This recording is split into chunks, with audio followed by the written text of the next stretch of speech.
Saavedra Trujillo. El doctor Saavedra es especialista en medicina interna y patología infecciosa en la Universidad Nacional de Colombia. Tiene una maestría clínica en epidemiología clínica, es profesor titular de la Universidad Nacional de Colombia, miembro de la Asociación Colombiana de Infectología y labora actualmente en el Hospital Universitario Nacional y la Clínica Universidad Colombia. Él nos va a acompañar en estos minutos con la conferencia Errores y aciertos en Colombia durante la pandemia por COVID-19. Bienvenido, doctor Saavedra. Bueno, doctora Luisa, muchas gracias por la invitación, por la presentación. Gracias a los organizadores del Congreso por invitarme a participar con esta conferencia sobre errores y aciertos. Pues hay mucho que decir, trataré de resumir en estos 30 minutos los principales aciertos y los principales errores que se han presentado durante esta pandemia ampliamente conocida. A ver qué hacemos para pasar. No quiere pasar. Por aquí vamos. Listo. Entonces, lo primero que hay que establecer es que la pandemia había sido advertida y no había sido advertida hacía pocos años. En este estudio de 2015, Menacheri y sus colaboradores plantearon que el coronavirus del murciélago estaba generando mutaciones muy significativas que aumentaba su nivel de contagiosidad y su capacidad de inducir sin sitio. Esta comunicación publicada en 2015 estableció que habían cepas muy similares al SARS que podían causar el daño que se está viendo actualmente con el COVID-19 y que se deberían implementar medidas para prevenir esta pandemia. Pero la sociedad mundial hizo oídos sordos a este clamor y a esta importante definición de que la pandemia venía en camino.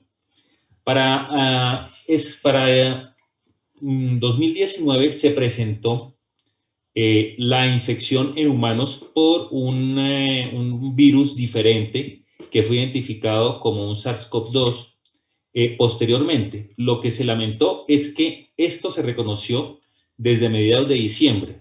Las mismas autoridades chinas tuvieron oculto aproximadamente 15 días este proceso y hasta 31 de diciembre reconocieron que estaban presentando una epidemia para ese momento de infección respiratoria severa entre adultos. Lamentablemente, la Organización Mundial de la Salud se demoró 3 meses en reconocer que esto era una pandemia de características mundiales y solo la declaró el 11 de marzo de 2021, generando un mes muerto para la mayoría de sociedades del mundo donde no se implementaron las medidas de contención de la transmisibilidad. Los países organizados sí pudieron hacer una contención, especialmente estamos hablando de Nueva Zelanda, Australia, la misma Tailandia, que reconoció la presencia, por supuesto Corea también, reconoció la pandemia y generó medidas de contención tempranas. El resto del mundo no lo hizo, así que la pandemia nos mostró cuán vulnerables somos como sociedad en este mundo globalizado y cómo los virus pueden viajar aceleradamente alrededor del mundo. Pero adicionalmente, como había sido advertido cerca de 6 años antes de que se presentara esta pandemia, los gobernantes del mundo no quisieron invertir los recursos para contener esta pandemia que según ellos era incierta. El costo para los Estados Unidos de Norteamérica para contener esa pandemia era cercano a los $20.000 millones.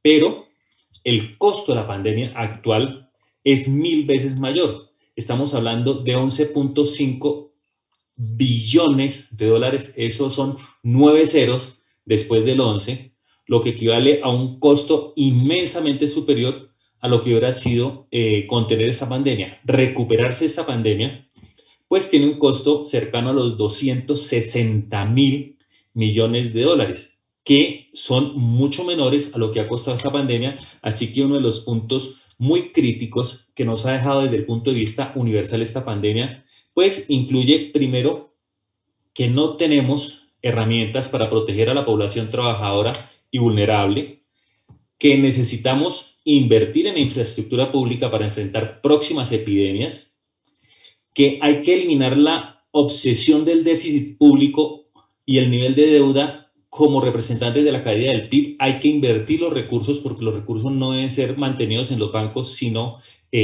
generar función pública. esto en color diferente porque depende de las políticas sociales y estructurales económicas de cada país, pero es muy importante generar una muy buena gestión pública. No olvidar que la emergencia climática está alrededor de nosotros y seguimos haciendo oídos sordos como universo, y que hay que fortalecer instituciones no gubernamentales o los comunes, la sociedad, empoderarla para contener los problemas sociales, y hay que prepararse para tiempos mucho más duros y muchas vidas perdidas. Y esto es lo que sucede en pendientes universales, lo que le sucede a todo el mundo. Pero en Colombia podemos también hablar de qué pasó. Y el primer punto, el primer aspecto crítico es la orfandad de las comunidades científicas en nuestro país.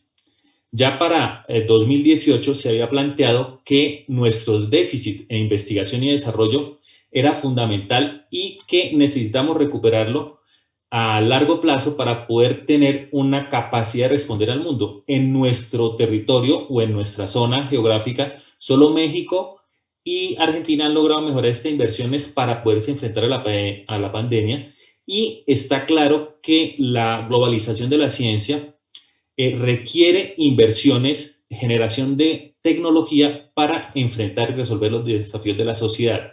Esta orfandad de las comunidades científicas se puede manifestar en el presupuesto anual de Colciencias, el cual desde 2013, donde alcanzó el máximo de 430.000 millones de pesos, con un déficit equiparable al 30% de lo que realmente se requería en investigación, empezó a caer progresivamente, cerca de un 20% anual, presuntamente para aportar 1.3 billones de pesos a vías terciarias, y nuestra ciencia cayó hasta 2018 a su peor nivel de 220.000 millones de pesos, pero los procesos no son muy halagüeños. La pandemia hizo que en 2020 se invirtieran cerca de 400.000 billones de pesos en millones de pesos en inversión, pero para el año 2021 lo presupuestado a entregar es apenas 128.000 millones de pesos. O sea, nuestra investigación científica está huérfana, no tenemos capacidad ni competencia. Mientras tanto, ustedes ven que hay escándalos de pérdidas de 70.000 millones de pesos en Internet para niños, que en este momento está siendo sometido a una moción de censura. Estamos muy mal en inversión científica, y los supuestos nos los dan la ministra de Educación de 2016, donde Janet Yija dice que los científicos colombianos no tenemos ni idea de cómo escribir un proyecto de investigación, o como nuestro ministro de Economía hasta hace algunos meses, el reconocidísimo Mauricio Cárdenas, que dice, y ahora codirector del Banco de la República, que en Colombia los científicos pueden hacer muchas cosas con poco dinero y nos mantiene trabajando con las uñas. Por último, uno de nuestros mayores científicos reconocidos internacionalmente dice claramente que lo que debería ser manejado por científicos terminó siendo manejado por políticos, y ustedes ven ahí cómo está nuestro nuevo Ministerio de Ciencias, totalmente ausente de componentes científicos que sepan invertir bien los muy escasos recursos que tenemos. Y eso ha llevado a Colombia a una limitación, una incapacidad de insumos. Leonardo Arregocés, director de medicamentos del Ministerio y Nuevas Tecnologías del Ministerio de Salud, dice que en Colombia no producimos vacunas desde 2001, y todas las vacunas disponibles en Colombia para todas las enfermedades son importadas, no tenemos competencia. José Luis Méndez, presidente de la industria farmacéutica, dice que no tenemos capacidades locales, que no podemos generar plantas especializadas para producción de vacunas. Está tratando de subsanarse este problema, pero todavía no tenemos la competencia necesaria, y eso nos cogió desarmados. Y por último, el defensor del pueblo dice que Colombia perdió la soberanía de la implementación de la Ley 100, cuando el Instituto Nacional de Salud pasó a ser una institución descentralizada con bajos recursos económicos. Esa es la parte mala de la investigación, pero hemos de decir que Colombia sí fue capaz de poner todo su sistema médico y todo su sistema de salud al servicio de la población colombiana.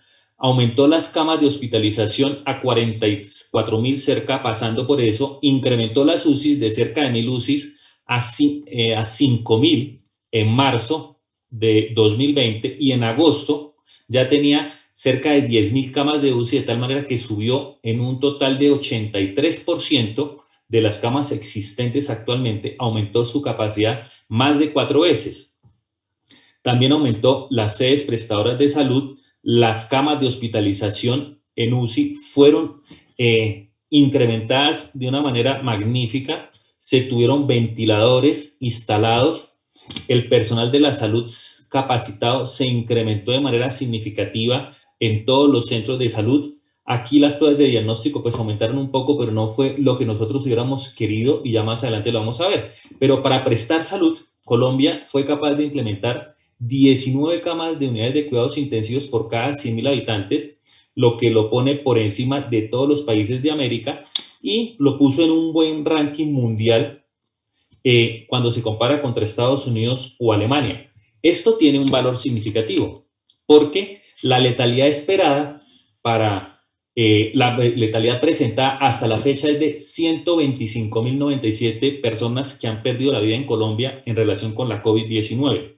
Lo que se esperaba, de acuerdo a los inicios de la pandemia, era que la mitad de las personas que requerían una unidad de cuidados intensivos fallecieran. Era una esperada de 312.000 personas y la letalidad en Colombia ha estado en unidades de cuidados intensivos rondando el 20%, de tal manera que se han evitado cerca de 190.000 muertes por la estructuración de un sistema de salud que fue capaz de responder, y esto se ve particularmente a los trabajadores de la salud, a las IPS, a las instituciones y a las EPS, o sea, el sistema de salud respondió con toda su fuerza y es una de las puntos positivos verdes magníficos de Colombia que tiene implicación en evitar muertes, o sea, las muertes se han evitado.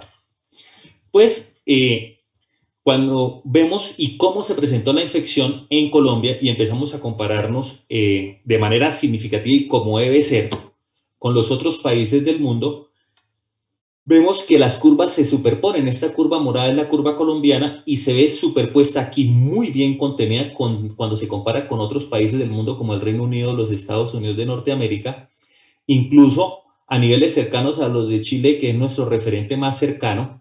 Y el problema lo tuvimos en este momento, en este pico que se presentó a mediados de este año, o sea, de junio a julio de 2021, las cosas se nos salieron de control. Aquí está cómo veníamos y de pronto se presentó. ¿Y qué fue lo que pasó?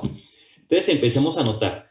Ese pico nos lleva bien controlados hasta mediados de este año y donde ustedes ven se presenta una disparada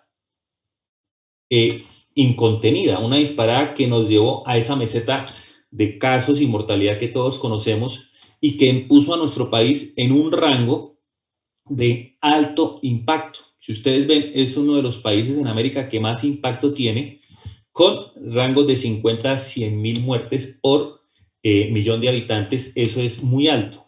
¿Y qué fue lo que pasó? Aquí está más. Entonces, miren, estas infecciones no se ven tanto, o sea, las que reconocí no fueron tantas, pero mire el pico de mortalidad tan grande, está en este escenario y está representado por nuestra meseta altísima de junio y julio, julio y agosto. Y eso pues tiene múltiples explicaciones que vamos a contar. Esa meseta grande nos dice que nuestra mortalidad acumulada, y esto noten que es una tasa de casos de mortalidad contra casos identificados, a Colombia la pone en un nivel alto. De 2.54, cuando nos comparamos con los otros referentes que he dado yo en poner como países de muy alto desempeño y países con desempeños un poco más bajos. Entonces, Colombia nos tiene con una alta tasa de muertes por casos identificados, pero tenemos muchas explicaciones para eso. Empecemos. El primer gran error que se presentó en Colombia y tal vez el más costoso es la politización de la pandemia. Y eso sucedió, íbamos muy bien hasta marzo de 2021.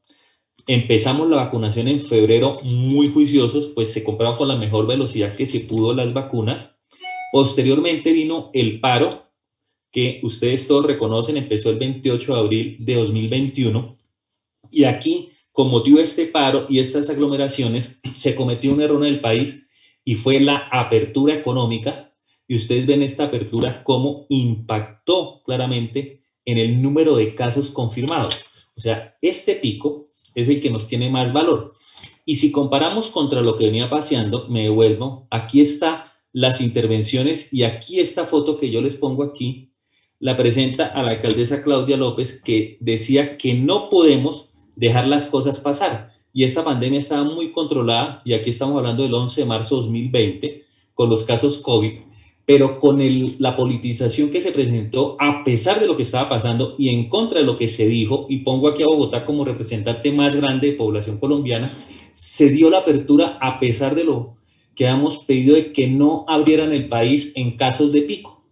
Y aquí le hicimos una pregunta al ministerio, le dijimos, oiga, señor ministro, ¿por qué deja esa apertura?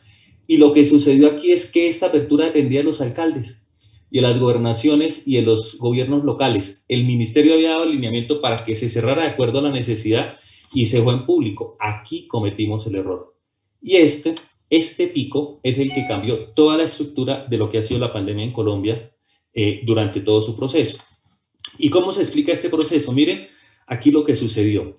Este punto de control o nivel de control estricto de la población, se ve que Colombia tenía el mejor nivel de control poblacional al inicio de la pandemia, con 87% de cierre total o de cuarentena, que se cayó y se movió diferencialmente con respecto a los otros países. Y aquí se ve cómo a partir de mayo de 2021 el nivel de cierre o cuarentena fue cayendo al confundir la salud con el nivel económico, y entonces se dio preferencia al trabajo y a otras condiciones a disminuir, y Colombia cayó en las medidas de restricción. ¿Y qué pasó ahí? Cuando comparamos esto, una restricción muy fuerte hasta agosto de 2020, apertura en diciembre en relación con un pico, nuevo cierre en febrero y nueva apertura progresiva desde abril hasta la apertura que tenemos en este momento cercana al 60%. Y cuando comparamos eso con los casos confirmados en Colombia, vemos cómo las aperturas se asocian con los picos. Y aquí esta apertura se relaciona con este pico, y este pico de infección es el que ha dado el peor resultado en el manejo de la pandemia en Colombia. Y este pico se asocia con este otro pico, que es el pico de muertes. Y entonces vemos cómo la restricción se asoció a un aumento de casos letales y fatales en Colombia. Este impacto o este costo para Colombia, pues generó muchas dificultades, o fue generado por muchas dificultades. Y tal vez el peor escenario es este, donde muestran la tasa de casos positivos por pruebas tomadas. Y entonces, en lugar de ser un indicador valioso, entre más alto sea, es un indicador que nos dice que nuestra estrategia de PRAS, de aislamiento selectivo, no fue muy funcional, o no pudo ser muy funcional, porque no tuvimos o no hemos tenido hasta la fecha una alta capacidad de detección de casos. Y cuando comparamos, miren, los otros países como Reino Unido, Estados Unidos y Chile tienen una mayor capacidad de detectar casos, de tal manera que tienen menor tasa de positividad. ¿Por qué? Porque tienen un mayor rastreo de los casos positivos. Y ese mayor rastreo de casos positivos pues tiene implicaciones en esto. Nosotros hemos basado nuestra identificación de la infección en pruebas PCR, que son pruebas centralizadas, RT-PCR, que obligan a demoras de hasta 15 días en centros menos poblados, y tiene 3 millones de pruebas positivas por cada 15 millones. Eso establece 25% de positividad en las pruebas tomadas, lo cual no es un rango positivo, sino un rango muy deficitario. Y una baja capacidad en pruebas descentralizadas, como estas pruebas de antígeno, donde apenas se han tomado la mitad de pruebas RT-PCR, con una positividad también cercana al 25%. Entonces, esa es la parte negativa de nuestras pruebas. Y otro punto negativo también está en nuestra capacidad de realizar secuenciación genómica.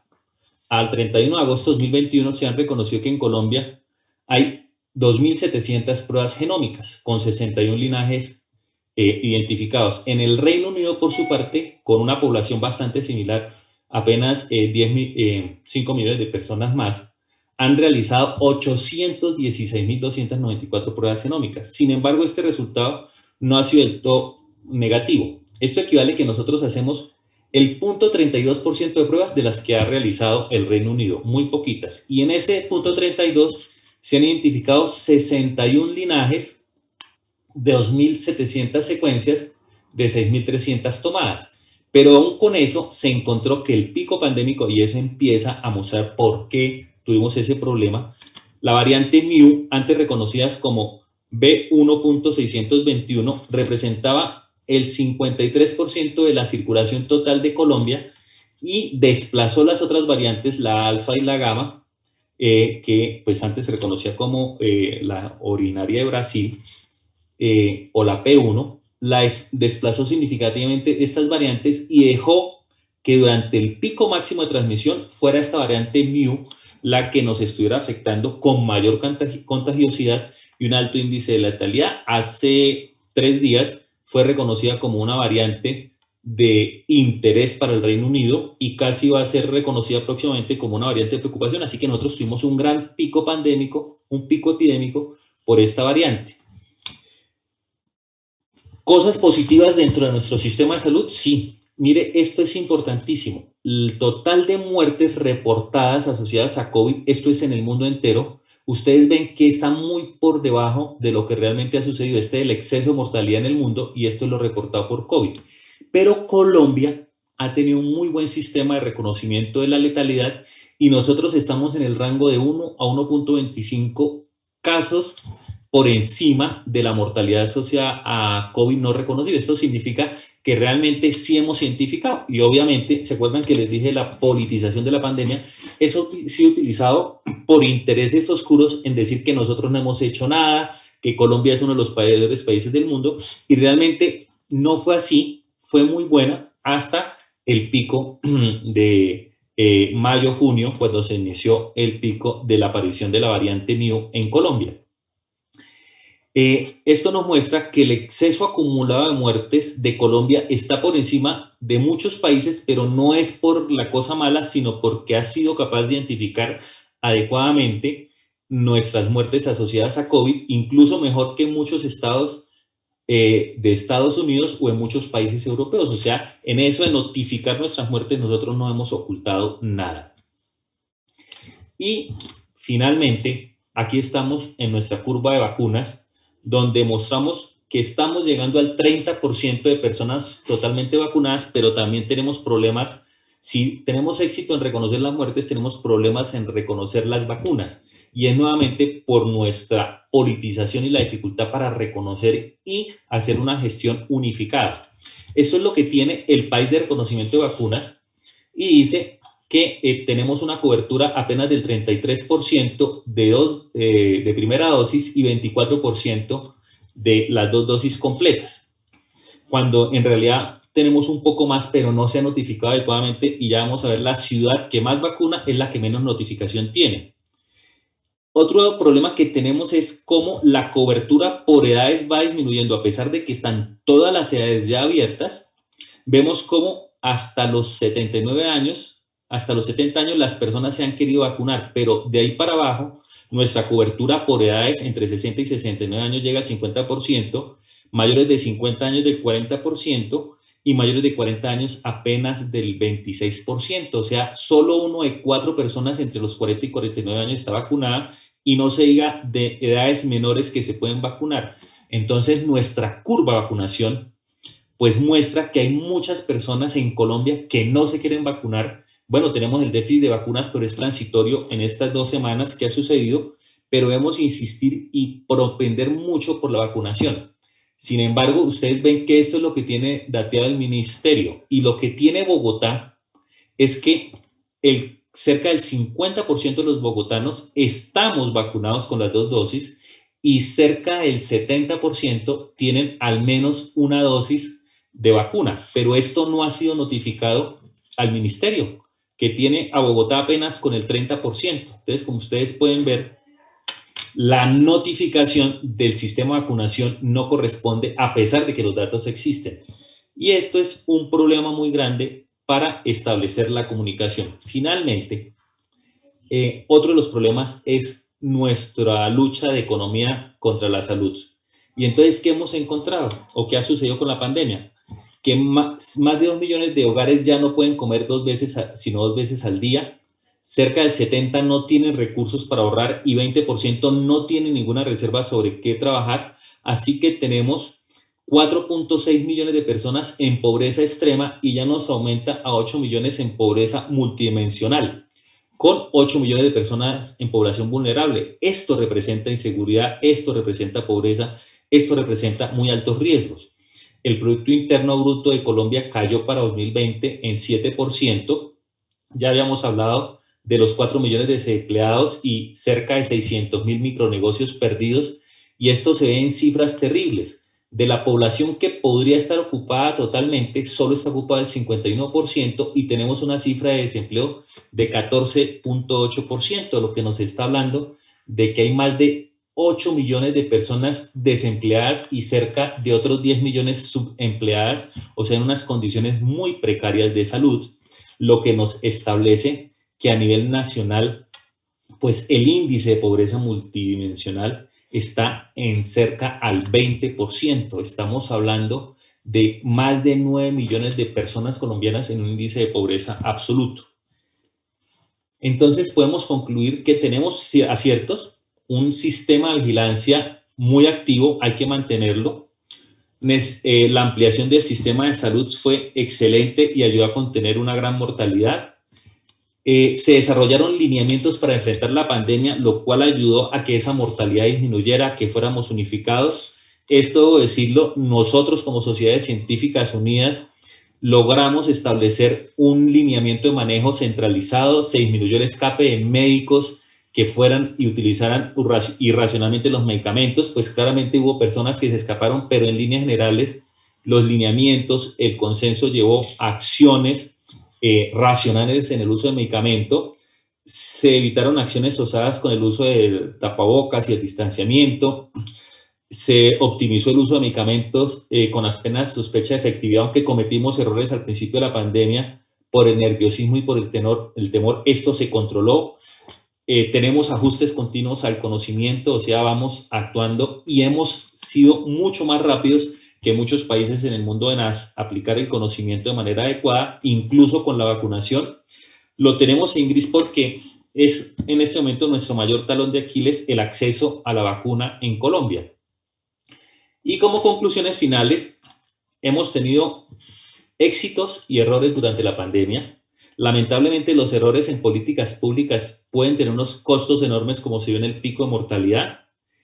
Y si bien aparentemente lo peor ha pasado, ahora debemos reconstruir el país y mi idea central y final de es que hay que buscar esta reconstrucción. Y esto solo será posible si todos somos capaces de expresar lo mejor de nosotros mismos. Muchísimas gracias. Doctor Saavedra.